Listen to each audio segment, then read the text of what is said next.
طارق بشیر چیمہ صاحب ایلیٹ کون سی ہے؟ طارق بشیر چیمہ ایلیٹ ہے یا ہمارے دوست جاوید لطیف صاحب ایلیٹ ہے یا وہ بلاول بھٹو ایلیٹ ہے جس کے کہے پہ کیا؟ کس کے کہے پہ آپ نے کیا یہ؟ دیکھیں یہ تو میں نہیں کہہ سکتا کہ کس کے کہنے پر ہوا ہے. دیکھیں یہ دو ڈفرینٹ اسکول آف تھاٹس تھے.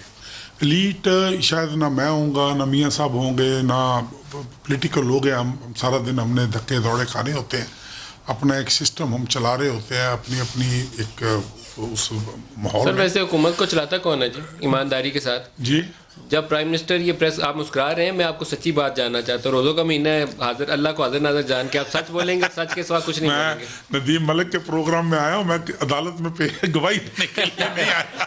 جس وقت پرائم منسٹر یہ خطاب کر رہے تھے کہ کوئی لاک ڈاؤن نہیں ہوگا, تھوڑی دیر بعد پنجاب کے چیف منسٹر نے اعلان کر دیا کہ لاک ڈاؤن کر رہے ہیں, تھوڑی دیر بعد پنڈی سے اعلان ہوا پورا ملک لاک ڈاؤن ہو گیا, تو چیف ایگزیکٹو اپنا اختیار خود ایکسرسائز نہیں کرتے. دیکھیں میں آج چونکہ میری ملاقات ہوئی ہے وزیر اعظم صاحب سے, وزیر اعظم صاحب نے مجھے اس کے اوپر میرے ساتھ 2-4 منٹ اس کورونا کے اوپر, یہ لاک ڈاؤن کے اوپر انہوں نے ایک ڈسکشن کی ہے. اور اس میں جو ان کا پوائنٹ آف ویو ہے پرائم منسٹر صاحب کا, وہ کہہ رہے ہیں کہ میں پہلے دن سے اس حق میں نہیں تھا کہ لاک ڈاؤن. اس کی وجہ دلیل وہ یہ دیتے ہیں کہ جتنا لاک ڈاؤن آپ رکھو گے, آپ جب کھولو گے نمبر آف کیسز اسی طریقے سے رائز ہوں گے.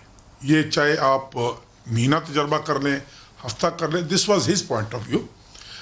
رائٹ اور رانگ یہ ایک بات کی بات ہے, لیکن وہ کہہ رہا ہے کہ ان سب نے جب یہ پریشرائز ہوئے ہیں سارے لوگ, کیبنٹ کے ممبرز بھی, کس سے بیوروکریٹس بھی, ایک رائے عامہ بنی نا, ایک رائے عامہ بنی کہ جی سارے فلاں جگہ پہ لاک ڈاؤن ہو رہا ہے, فلاں ملک میں لاک ڈاؤن ہو رہا ہے, چائنا سے پرائم منسٹر نے دباؤ کے تحت فیصلہ کیا؟ نہیں, دباؤ کے تحت نہیں. تو دیکھیں کچھ فیصلے ایسے ہوتے ہیں جو بڑے سینسٹیو ہوتے ہیں, جس میں لوگوں کی صحت, لوگوں کی جان و مال ملوث ہوتی ہے. اس میں دیکھیں اس میں کوئی 100% آپ اس پہ کیا گارنٹی کے ساتھ آپ ندیم ملک صاحب کسی کی نیت پہ تو شک کیا جا سکتا ہے نا. پرائم منسٹر کی نیت تو خراب نہیں ہے اس معاملے میں, ویری آنیسٹلی اسپیکنگ. وہ یہ تو نہیں چاہتا کہ پاکستان کے لوگ جو ہیں وہ بیمار ہوں, یا پاکستان کے لوگ جو ہیں وہ روز اتنا ڈیتھ ریٹ, ڈیتھ ٹول اتنا بڑھ جائے. یہ تو